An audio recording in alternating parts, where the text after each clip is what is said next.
Thank you so much for having me and for inviting me to be a part of this amazing lineup of people that you have been just coming and holding space for such a long time, an ongoing period that you've been helping people feel supported by. So love you, Mayush, you're amazing. And for everybody that is here in person and anybody who's watching this replay, I just thought I'll let you know a little bit about me and what we're going to do today, and then we'll dive into experiencing it. So my name's Tracy Alexander. I am Israel's only Vedic meditation teacher and an alignment coach. And it became my mission to bring this style of meditation to Israel after working in the news for a decade, the last 4 years of which were in Israel. And we just need to look around us, because we're living this global news story, to see how stress is impacting our lives. And I learned this technique, Vedic meditation, 14 years ago, and it completely changed my life because it works on the nervous system. It turns the stress response off. It allows the body to dive deep into the parasympathetic nervous system, which is part of our rest. It is our rest and relax nervous system, or rest and digest. And what we're digesting, if not our food, because our digestive system works on the parasympathetic nervous system, is actually our stress. And so what I want to talk about before we dive into an experience today is stress. What is it? What is the impact that it's having on our body? And why that might be that we are trying all different styles of meditation and relaxation techniques, etc., and we don't really feel like it's having an ongoing impact for us. We may feel relaxed for half an hour or while we're doing it and a little bit afterwards, but nothing really seems to change on a sustainable level.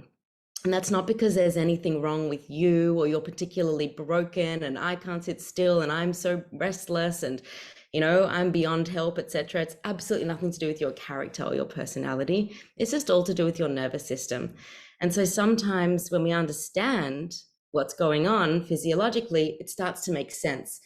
And then we can start to find the style of meditation or any kind of somatic support that works for us. And then we feel more empowered.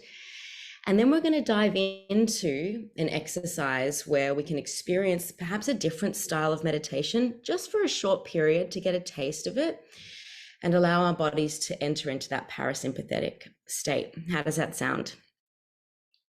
Feel good? Okay, good. All right, so what is stress? A lot of us are probably feeling like we're intimately aware of what it is, but we might not understand what's really going on inside of our body, right? So stress, interestingly, is not necessarily a situation. We may say, oh, it's a stressful situation, but what we mean is that we are having a stress response to a set of circumstances, to something that we're experiencing. So stress is actually a physiological response that happens in our body. We experience it in our body. So stress is not, for example, the deadline at work, the noisy neighbors, right? The argument with our mother-in-law, a bunch of emails on Monday morning. And even you could say, if a lion were to walk into this room right now, right? Because depending on who you ask, it's not necessarily going to cause a stress response in all of us. Because if this was a big top, like a big circus, right? And a lion were to walk into the room, if we were a lion tamer and this was our job, right? To attend to this lion, we wouldn't be having a stress response. But if it was our first encounter with it, perhaps we very might well be having a very big stress response. The same goes to, I used to work as a news anchor, as I might have said, don't even remember if I said that. And I did. And, the first time you do your breaking news report, you've got all of the symptoms of stress in your body. The 50th time you do it, you're just walking in completely relaxed. So is it the news report? Is it the task? Or is it really your response to it? Right? So what actually happens in the body when we get stressed? So if we were in, more of an open forum, I would actually ask you to think back to a time where you got really stressed. And in this particular group, we don't have to think back very far, right? To the last time that we got super stressed. And I want to invite you to feel into the memory of what happened inside of your body when you got stressed. Not what happened in your mind, not what thoughts you were having, but what physically happened in your body. And I'll just kind of point to a few of those physiological experiences we may have had, rather than asking for you to share. But no doubt there were many of us that felt an increased heart rate, the heart starting to beat really, really fast, right? We may even have felt some tingling in our skin, some shaking in our hands. We may have felt some dryness in our mouth, right? Or it may not have been this time that I'm asking you to think about, but if it stood up to give a presentation, for example, it's not people's most favorite thing. They end up getting dry mouth. You see a lot of people doing their TED Talks with that smacky sound in their mouth, right? They're losing all the water in their mouth. You may have experienced an inability to see so clearly, right? That kind of foggy, shaky eyes, for example. Now, these are just, or some sweatiness, right? And some redness in your face. And these are just kind of like the surface level manifestations of a physiological response that your body is having to a perceived threat, right? To a perceived a set of circumstances changing. So when our expectations of the world change, meaning we're walking in one direction one way, the next minute something happens out of our expectation and we're forced to adapt or to be flexible. And this causes a stress response. So what is going on inside of the body every time our expectations of the world aren't met and we're feeling these physiological manifestations? It's actually just a sign of a very deep set of processes happening below in order for us to gain superpowered strength within a fraction of a second, for example. Because our stress response in 2023 is no different to the stress response than Adam and Eve had since the dawn of time, right? Our nervous systems have not evolved since then. And the stress response, if we were having to be, responding to a saber-toothed tiger back in the savannah, this is called the fight and flight response. Has everybody heard of the fight and flight response? Those with their videos on? Yeah. So what the body is doing is it is mobilizing in order to be able to fight the threat, fight the tiger or flee the tiger. And now we know much more about our nervous system. We have the freeze and fawn response, which is a down regulation response. The body is doing that in order to keep you alive. And that is when we're in that state of paralysis, the inability to move. We often find we aren't able to make decisions, right? And there's also that fawn response, which is the just, whatever, you wanna do it, just do it. I just don't care anymore, right? That self-abandonment response. And a lot of us are living in that response right now. And this is the experience that the body has every time its expectations of the world aren't met, every time we go into a stress response. So what is happening under the hood in order to create this state of dysregulation? We are moving out of regular functioning into a state of dysregulation in order for the body to have these survival responses. These responses are actually there in order to keep you alive, in order to keep your body alive. Now, interestingly, your nervous system is not interested in your happiness. It's interested in your survival, right? So it's going to do what it needs to do to keep you alive. So what happens under the hood?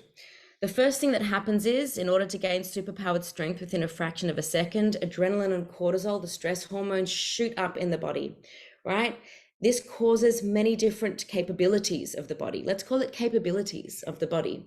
One of which is tunnel vision, right? Adrenaline causes tunnel vision. It cuts off our peripheral vision to make us hyper-focused on the problem, hyper-focused on the threat, right? Which is why when someone is in a stress response, they're going on and on and on and on and on about the problem. Now, this is not their fault, right? We can now be a little bit more compassionate for these people that are just going on and on and on and on and on. because the body thinks that if I'm hyper focused on the problem, then I'm going to be able to solve it. I'm going to be able to see it better. And they've been hijacked by adrenaline. The other thing that adrenaline does by cutting off peripheral vision is that it doesn't give us perspective. So when you say to somebody, calm down, get some perspective, why do we intuitively tell them to calm down in order to get some perspective?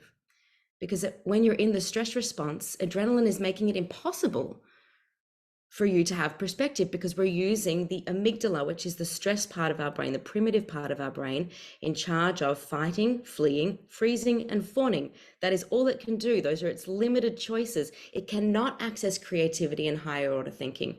This is one of the functions of adrenaline. So let's just have a bit of compassion for ourselves or for others if we're feeling people kind of like in this cyclical loop. Okay, their bodies have been hijacked by adrenaline. That makes sense. So the first thing that we need to do is create some relaxation and calmness in the physiology in order for them to gain access to their brain of their prefrontal cortex. So that's the first. What else happens? So our blood coagulates, it gets thicker. So if we got bitten, we're not going to bleed to death, right? Our blood gets redirected from our vital organs to our extremities, to our arms and legs, so that we can gain that superpowered strength I talked about. And the blood is being borrowed from our longer term project. So it's being borrowed from our digestive system, because who cares if you're not going to make it through the next 3 minutes, right? Whether you digest this morning's sandwich. Yeah, the body is going to put that on hold first when it wants to make sure that you're going to make it through the next 3 minutes, this fight with the tiger. Yeah, so we borrow from your digestive system, your immune system. Who cares if you're going to get COVID or cancer if you're not going to make it through the next 3 minutes? So the body steals from your immune system in order to get those resources to fight the tiger. Your fertility, your reproductive system. Who cares if you're going to go forth and multiply, or if you're in the mood for some hanky-panky later on, right? If you're not going to be making it through the next 5 minutes, this fight with the tiger, right? So we steal resources from these parts of our body, the longer term projects, in order to fight the threat. What else happens? If you were to look at the chemical makeup of your sweat, that sweaty feeling we talked about, it's very different after you go on a run versus if you're stressed. What you'll find in your sweat when you're really stressed is that it's very high in acid, right? This is so that if you got bitten, you're not going to taste very good, right? The tiger might spit you out. This is part of that evolutionary function. But what do we know about acid in the body when it's not removed? When acid is there over a long period of time, it creates what we call inflammation. And inflammation is the underlying cause of pretty much all of today's health crises, all of today's biggest killers. So the thing is about stress, it is not a problem, right? Stress is there to keep us alive. The problem is not getting stressed. Unfortunately, the problem is staying stressed, never coming out of the stress response. Yeah, we don't show up as our highest selves when we're stressed because we're using our primitive brain, our amygdala. As I said before, our choices are very limited. Fight, flee, running away from things, avoiding things, freezing, not being able to make any decisions, and fawning, complete self-abandonment. And so we know what we show up as in our lives, for our families, for the things we want to do, for the people that we do love, when we're in a state of stress. And when we're in a state of prolonged stress, chronic background stress, this tends to be the default state that we're in. So even when we think that we're relaxed, our body is still in a low grade stress response. So our job, if we want to show up as our best selves, not only to have a sustainable life physically when it comes to health, mental health and physical health, emotional health, spiritual health, and relational health in our homes, with our children, with our partners, with our parents, our responsibility is to remove stress. But many of us don't know how to do that and haven't found a way of being able to do it consistently. Many of us turn to things like meditation and find things like this impossible. Why? Because we're being asked to sit still and our bodies are running at 1,000,000 miles an hour. So it's like asking Usain Bolt to sit down in the middle of a sprint, right? It's impossible. You feel like your knees are going to break, and it's extremely uncomfortable, because what starts to happen is, as we move into the stress response, we begin to detox. We begin to remove all of those kinds of toxic impressions. And when our nervous system is running at 1 billion miles an hour and someone says, oh, clear the mind, that's an impossible task, first of all, in and of itself, because you cannot try to clear the mind. So let's just remove that myth from meditation, right? When people say you're not supposed to have thoughts, get rid of thoughts, right? And now we think that we can't meditate, right? And we think we're failing, and then we stop doing it. Inherent to the instruction, clear the mind, is already a failure. You cannot try, and you cannot think your way beyond thought. You can't think your way beyond thought. You cannot do your way there. Right? So I just want to bust that myth for anybody that thinks I can't meditate because I've been trying to clear the mind and it's impossible for me. Well, it is impossible for anybody to try and clear the mind, first of all. So there's nothing wrong with you, first of all. It's just a bit of a broken instruction, I would say. That's the first. The second is, oftentimes certain styles of meditation are not compatible with your mind-body type at this point in your life. There are many different styles of meditation. So saying I meditate is like saying I play sport. Oh, I eat food. What kind of sport do you play? What kind of food do you eat? And different styles of meditation, different styles of sport require different instructions, right? And require different approaches, and they all have a different outcome in mind. So why I'm saying this is we're about to experience a style of meditation soon. And what I tell everybody when I teach them Vedic meditation is, no matter what style of meditation you already practice or know or have tried, if you are an expert, you're a monk that has been practicing a specific style of meditation for decades and decades, I'm going to ask you to forget what you think you know in order to learn this new technique. Because it's like saying I'm a tennis player, I'm a professional tennis player, and now here I am and I would like to learn to swim. And you've brought your tennis racket with you into the pool, right? Not only are you going to look pretty silly trying to do your forehand in the deep end, but it's not actually going to help you to swim. It's going to slow you down because it's a very different sport, right? And the same goes with meditation. We may bring these ideas that we have about meditation into the room, like, oh, I'm going to focus. I'm going to concentrate. I'm going to try and clear the mind. I'm going to try and be really relaxed, or I'm going to visualize something that makes me feel really delicious. And those may all be things that you might have done in other meditation practices, but they're just not relevant here, right? The same with food, right? People are, it's like, I can't meditate. It's like saying I can't eat food. Well, maybe some foods. I certainly can't eat pineapple or kiwi or banana. That has a bit of a reaction on my tongue. But all other foods I find delicious, right? But that doesn't mean that banana and kiwi and pineapple are unhealthy. They're just not necessarily aligned with me and my body. Yeah. So we need to find the technique that suits us. So a small little explanation about different styles of meditation so that we understand, and then we'll dive into an experience. There are two main styles of meditation that fall into categories of meditation, rather. Concentrative styles, meaning we're required to concentrate on a particular thing. We focus on a particular thing, focusing on the breath, concentrating on a candle, right? We're kind of moving the mind back into a particular place over and over and over again. The idea here is that we're working out a muscle which we call present moment awareness. When we're really stressed, or when we haven't learned how to be with our feelings and the full experience of life, the mind is constantly projecting into the future or ruminating on the past. And so what we're practicing here intentionally is being in this moment, being in this moment, being in this moment. It's kind of like a workout for the brain of coming back to the present. And the hope with this technique is that when you're outside of meditation, you'll be able to really be here now, rather than in these future potential moments that haven't even happened yet, that cause us to have fear in the present because we're imagining a situation in the future that may feel like we don't want that to happen, right? And so we double up on our stress. That's what that style of meditation is for. Then we have contemplative styles of meditation. These require some kind of visualization, memory evocation. Think of a time when this, and open your heart, and we imagine certain things, and this creates a particular state of, loving feelings and peace, and softness and relaxation in the moment. And that's really nice for a state change. However, you may notice that with both of those styles of meditation, we require the involvement of the thinking mind. The thinking mind needs to be involved in order to perform both of those styles of meditation. Now, the style of meditation that I teach, it falls into a very different category called effortless transcendence.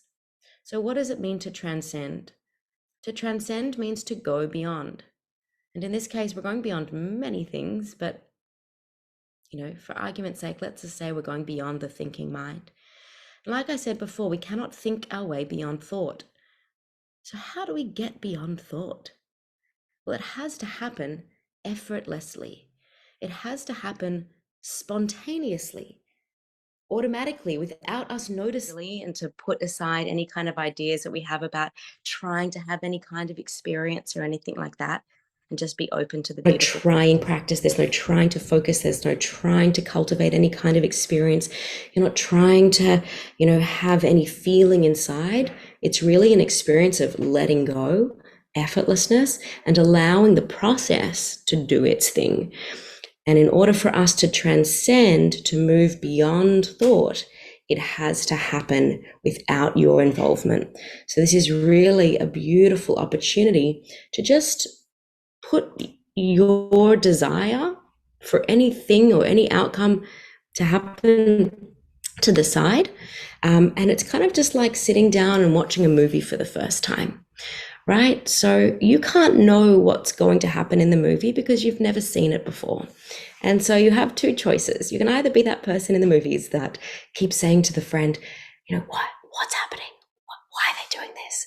What do you think's going to happen? Will they get her? And if that was your friend speaking to you, you would just be saying to them, I don't know. I've not seen this movie myself either. Why don't we just sit back and we'll work it out together. We'll experience it together. Right? So that's what we're going to do here as well. You've not seen this before. You've not experienced this before. You have no idea what's supposed to happen. So any ideas of what is supposed to happen, it's just in your imagination. So we're just going to experience.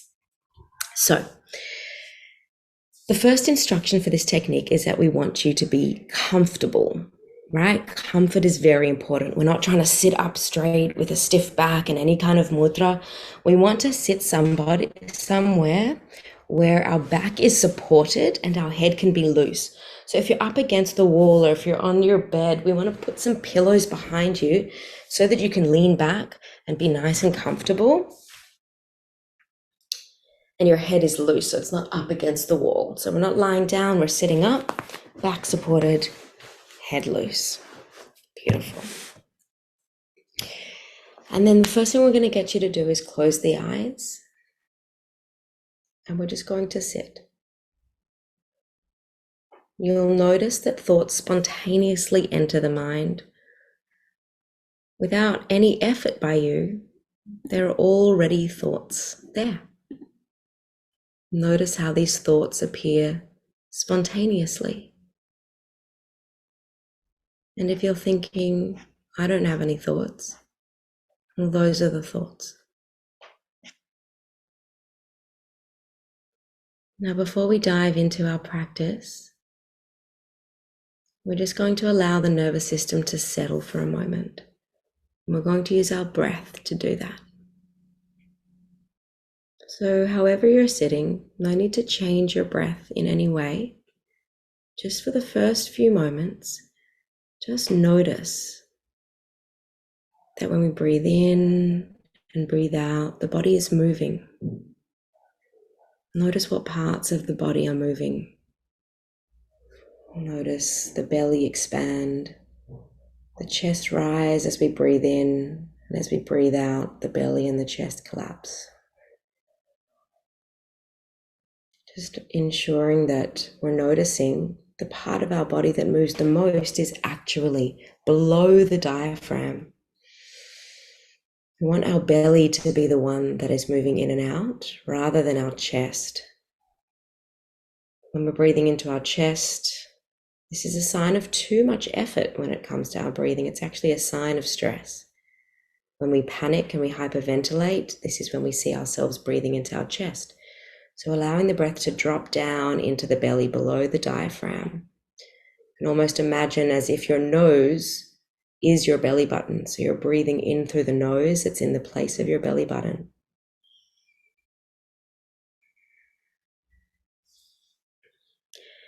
Now we're going to play with our breath a little bit. Instead of just breathing quite evenly, as our breath tends to sit, which is quite even, in and out evenly, we're going to expand or elongate or extend the outward breath. So we're going to breathe in and fill our lungs quite quickly, breathing in. And as we breathe out, don't worry about matching my breath as we do it, but just breathing out.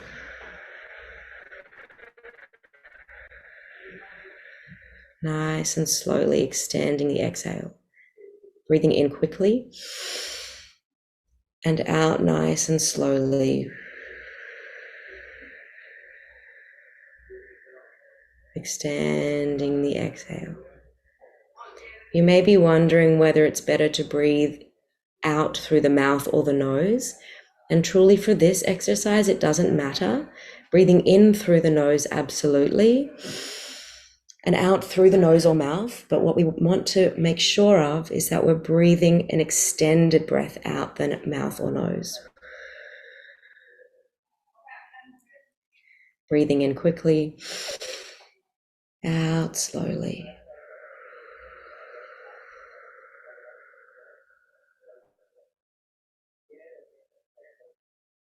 In quickly, out slowly.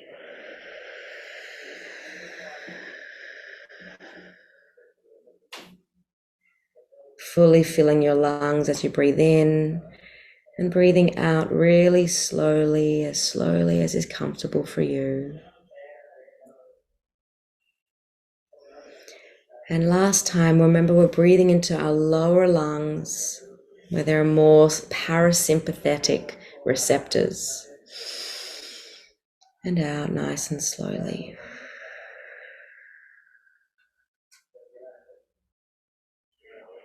Beautiful. All right, just allowing yourself to settle, keeping the eyes closed. Noticing how the body feels as we start our meditation. Now in this practice, I want you to let go of whatever you think you know about meditation. Any different style you might have experienced before. Remembering that here, we're not focusing on the breath. We're not going to be producing any intentions. We're not going to be holding on to anything. This practice is about not trying to do anything.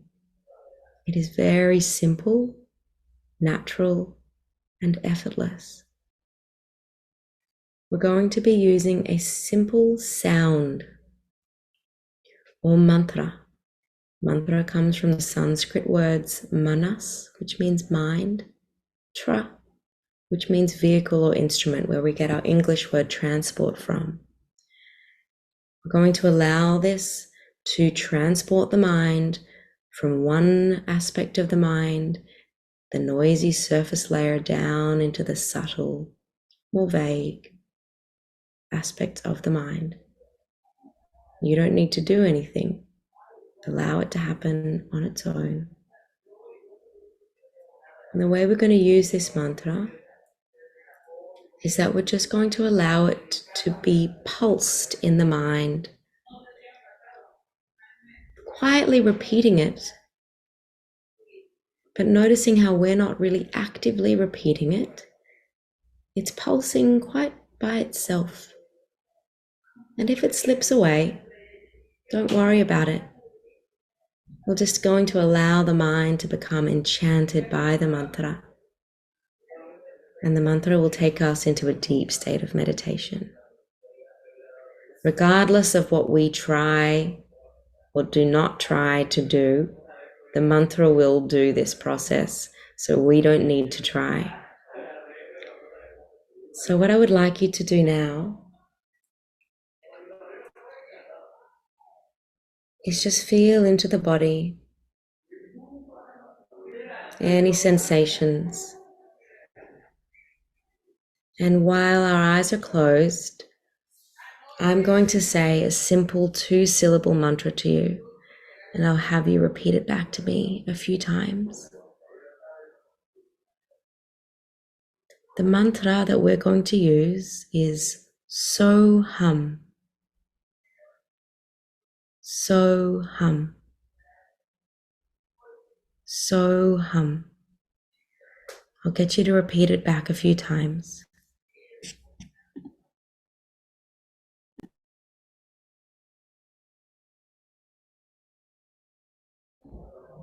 Beautiful. Continue. So hum. So hum.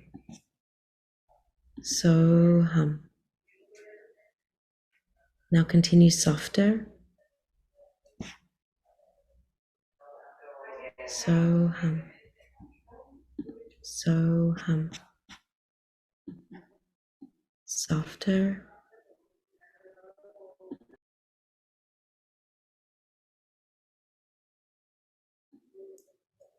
Even softer. So hum. So hum. So hum.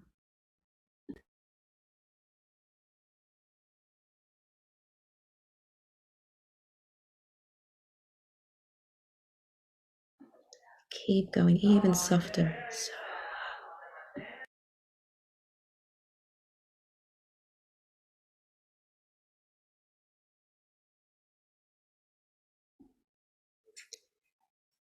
even more quietly. So hum. So. So.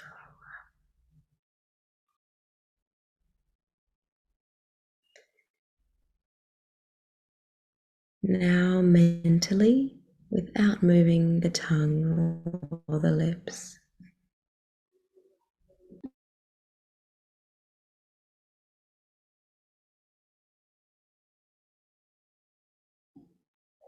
okay, open the eyes.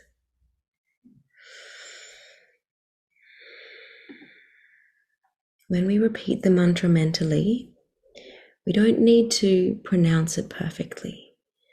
We don't need to concentrate. We don't need to control the mind. We just think the mantra very easily, very softly. And if a thought comes, we just allow the mantra to be there. And as soon as we're aware that we're off the mantra, we can just come back to it very softly and gently and easily. We don't hold the mantra, we just let it go. So once again, we're going to sit, we're going to keep our eyes closed. And this time for a little bit longer, we're going to sit in silence and just start to repeat the mantra inside the mind. In case you've forgotten, it's So Hum. So Hum.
Slowly opening the eyes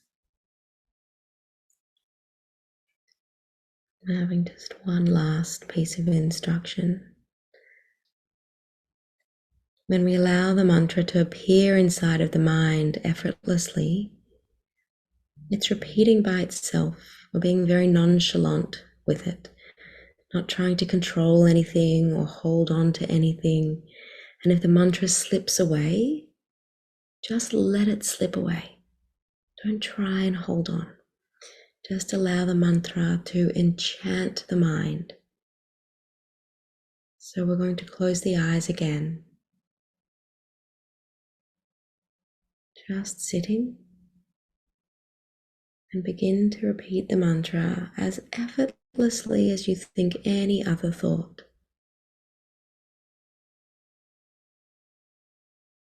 So hum.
Now we just let go of the mantra, completely letting go and bringing the attention back to the body,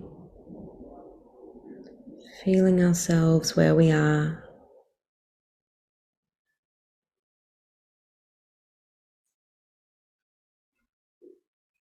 If you've become uncomfortable at all, just keep the eyes closed, but you can move the body around a little bit. So just to release any tension in your body and get comfortable again. And we're just sitting with the eyes closed, bringing the attention to the base of the spine,